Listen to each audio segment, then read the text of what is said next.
There's a moment in Beloved when Seth describes her daughter's ghost as having skin so smooth it has no lines. Not the hands of someone who has lived, the hands of someone who was never allowed to. Most readers approach Beloved as an allegory.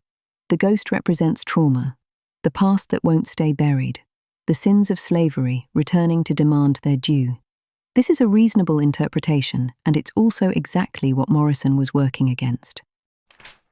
In interviews, Morrison was explicit. Beloved is not a symbol. She is a girl who died and came back. The ghost is literal. When readers insist on metaphor, they are doing precisely what the novel indicts, finding ways to maintain intellectual distance from what actually happened. Think about what slavery required of its participants. Not just the enslaved, but everyone. It required a population to look at human beings and see property, to hear screaming and understand commerce, to watch children sold and call it economy. This was not metaphor. This was Tuesday. Morrison understood that the contemporary reader, educated, sympathetic, horrified by history, still maintains a buffer. We read about slavery through the scrim of time and good intentions. We know it was wrong. We have processed it. We are not those people. Beloved destroys that buffer. By insisting the ghost is real, Morrison refuses to let you convert her into curriculum. You cannot interpret your way to comfort. A dead child is sitting at the table, and she wants her mother back. The novel's structure supports this. It circles and returns, jumps through time, layers voices. This isn't experimental technique for its own sake.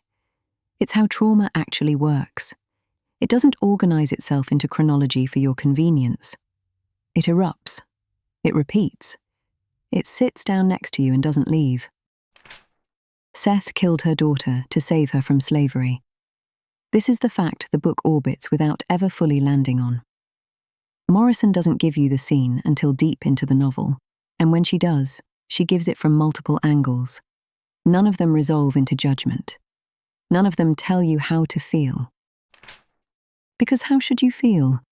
The question is impossible. That's the point. You cannot evaluate Seth's choice from the outside. You are not there. You do not know what you would do. Morrison won't let you pretend otherwise. The white reader especially is implicated. The novel knows you are reading it. It knows you want to be one of the good ones, the ones who understand, who would have helped, who have done the work. Beloved doesn't care. She is not here for your redemption arc. This is why the ending feels so strange. The town gathers to exorcise Beloved. She vanishes. And then Morrison writes those famous lines. It was not a story to pass on. Repeated 3 times, shifting meaning each time. Not a story to pass on. Don't tell it. But also, not a story to skip over. And also, not a story you can hand off to someone else. It's yours now. You read it. You can't unread it. The novel was published in 1987, and we are still having the same arguments about how to teach slavery, how to remember it, how to hold it. Morrison anticipated every evasion. Beloved stands in their way. When readers say Beloved is difficult, they're right, but not in the way they usually mean. The prose is demanding, yes. The structure requires attention. But the real difficulty is that Morrison has removed every exit. You cannot aestheticize your way out. You cannot historicize your way out. A ghost is in the room, and she is looking at you. The question is not what Beloved means. The question is whether you can sit with what it is. A mother, a child, a choice no one should have to make, a country that made her make it anyway. That's not allegory. That's history. Still breathing,